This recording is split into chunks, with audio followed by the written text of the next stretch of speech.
Pa ng Ortigas Avenue at Meralco Avenue sa Pasig City. Narito ang report ni Jay Sabale. Mabilis na rumisponde ang mga opisyal ng Barangay San Antonio nang malamang isang motorsiklo at isang taxi ang nagkabanggaan sa Ortigas at Meralco Avenue sa Pasig City kagabi. Agad binigyan ng paunang lunas ang biktimang nakilalang si Van Haji Sige. May tumawid na sidecar ng basura, nagbabasura siya. Siyempre, ako iniwasan ko siya. Dapat yung taxi, umiwas din siya. Siyempre, nasa likod ko siya, hindi ko naman siya makikita eh. Gumulong-gulong si Sige sa sementadong kalsada. Mabuti na lamang at may suot siyang helmet kaya sugat sa braso, kamay at binti lang ang kanyang tinamo. Pero depensa ng taxi driver na si Jomar Viernas, hindi raw niya binangga ang rider kundi siya raw ang sinalpok nito. Tumatakbo na kami, nakapasok na kaming ganun. Tapos bigla na siyang lumusot na ganun. Tumama siya doon sa may side mirror ko. Kung nasa harap siya, papreno ako dahil nakikita ko siya. Pero tila nakahanap naman ang kakapi si Sige sa nangangalakal na si Mario Nayanon na sinasabi niyang iniwasan niya. Sumusunod lang itong taxi nito kay kuya eh. Tapos? Nagkaano lang sila, bigla na lang nagkabanggaan. Base dun sa binigay na statement nung verbal statement pa lang na binigay nung isang scavenger natin. Iniwasan daw siya ng isang motor at nangyari na tinamaan siya nung taxi. So, base sa pahayag ng taxi naman na nauuna daw siya. So, hinihintay natin yung pahayag ng driver ng motorsiklo. Maaring maharap sa reklamong reckless imprudence resulting to physical injuries ang taxi driver. Para sa unang balita, Jay Sabale reporting.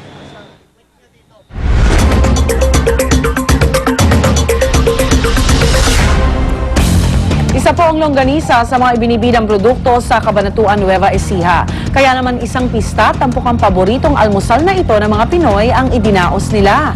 Iba't ibang putahing gamit ang longganisa ang inihain doon.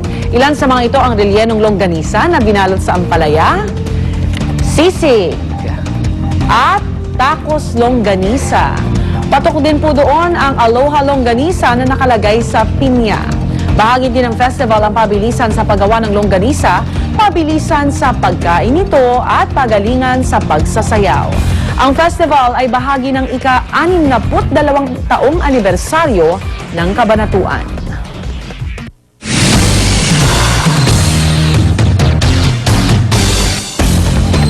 Boksingerong si Carlo Maquinto nananatiling kritikal ang kondisyon matapos ang kanyang undercard fight nitong Sabado. Ayon kay Dr. Vic Chua, hindi na raw maganda ang lagay ni Carlo dahil habang tumatagal ay nagde-deteriorate ang kanyang kondisyon. Ginagawa raw nila ang lahat para maisalba ang buhay ng boksingero pero aminado silang magiging mahirap ito. Ang mga kaibigan at kaanak naman ni Carlo patuloy na umaasa at nagdarasal para gumaling ito.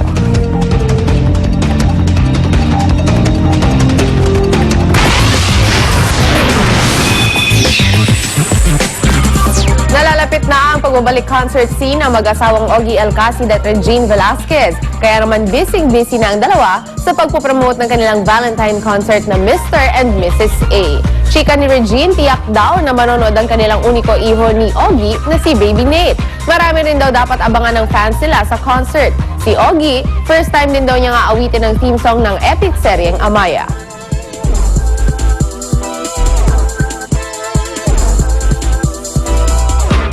Magkaka-identify kayo sa mga kanta kasi parang dinevise namin yung repertoire na yung sa simula, pag-aasawa ninyo, tapos pupunta sa tampuhan. Dadalhin ba si Nate? Oo. Wala naman choice bilang nagpapadede.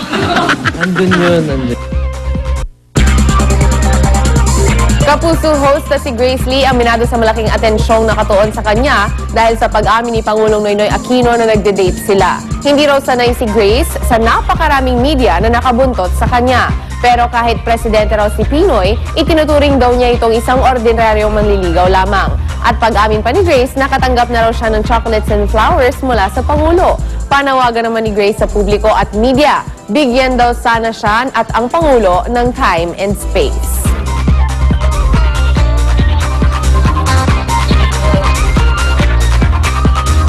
One of the reasons why I wanted this to be more private was because we're still at a stage of getting to know each other. And I didn't want so many people having so much to say about what's going on between us. It's really us seeing each other, as the president said. And yun nga, we're getting to know each other. So I don't think I'm gonna waste my time spending, hours of my day trying to know a man if I was not interested at all. He is a wonderful person. May mga chika pa ako mamaya, kaya tutok lang.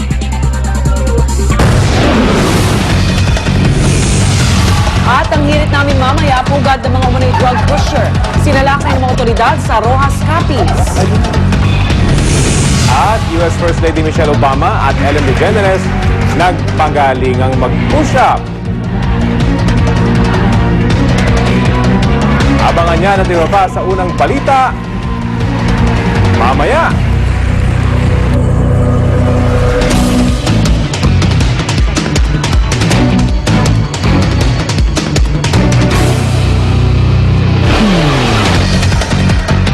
Alright. Uy! Hi, Tita Aning! Ano na yung Tita Aning? Uy, Valentine's Day. Kitang-kita nyo naman ha, mga red and white na yung mga decor namin. At I'm sure, nag-iisip na kayo kung saan kayo mag-celebrate ng Valentine's Day with your loved ones. Kaya mga boys, eto na, suggestion namin, Tagaytay. Oo, alam ko, matraffic. Umalis na lang kayo na mas maaga dahil marami kayong pwedeng pagpuntahan or pagpiliin na pupuntahan doon. Panoorin niyo po ito. Valentine's Day to remember? Kung oo, eto ang ilang date place suggestions if you and your honey want to spend that special day in the city of Tagaytay. For that cozy and romantic feel, itong mini hotel sa Aguinaldo Highway ay may pioneering treat sa mga guests na lovers. Sila daw kasi nag-introduce ng bed and breakfast concept sa bansa. Sa ganitong dining experience daw, ang magsing-irog na tutuloy sa kanilang hotel ay hindi na kailangan pa lumabas sa kanilang silid upang mag-almusal. When we started, it was our priority to make our guests experience the whole process of falling in love. Mga Filipino at American breakfast meal na tulad ng tapsilog, pancakes with bacon, at mga iba't ibang tinapay at prutas ang ilan lamang sa mga masasarap na pwede niyong pagsaluhan while in bed. At bukod sa masarap na all-day breakfast, nakatutuwa rin ang mga pangalan sa bawat silid dito tulad ng I escape, I love, I dream, I desire, I dare, and I lust. Pwede mo rin i-personalize ang mga bagay sa loob ng iyong silid sa pamamagitan ng pagpili ng iba't ibang toiletries at disenyo sa Pamper Me Room. Malapit naman sa mini hotel ay isang simple yet masarap na Valentine treat sa Pinoy cuisine restaurant na ito. Ipinagmamalaki dito ang iba't ibang heirloom recipes na nagmula pa raw sa may-ari ng isang kilalang Filipino restaurant, tulad ng three-way adobo na may 3 klase ng pagkakaluto, lumpia trio, chicken binakol at ang Ilocos bagnet. Kapansin-pansin din sa restaurant na ito ang mga litrato ng iba't ibang generasyong may-ari ng nasabing kainan.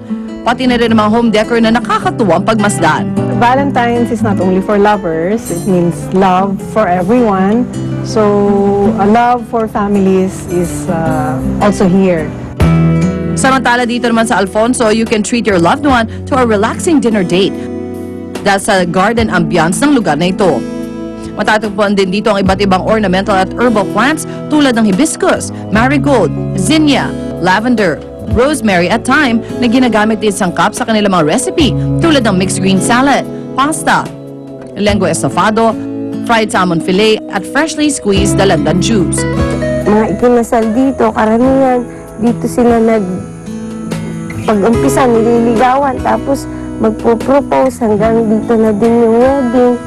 After a hearty all-organic meal, maaari din mag-relax at mag-sweetheart habang nagpapaspa sa kanilang very relaxing and quiet massage rooms.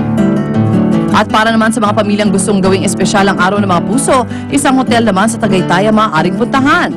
Ang kaibahan nito, kahit Valentine's ay Christmas ang kanilang theme. Yung Christmas Village kasi namin is attraction for the families. So, meron kasi for the kids, meron silang house na pwedeng mag-spend sila ng time doon, take pictures, and also for the couples. Talagang love is in the air. At sa mga lugar na ito, i-enjoy ang Heart's Day kasama ang inyong minamahal.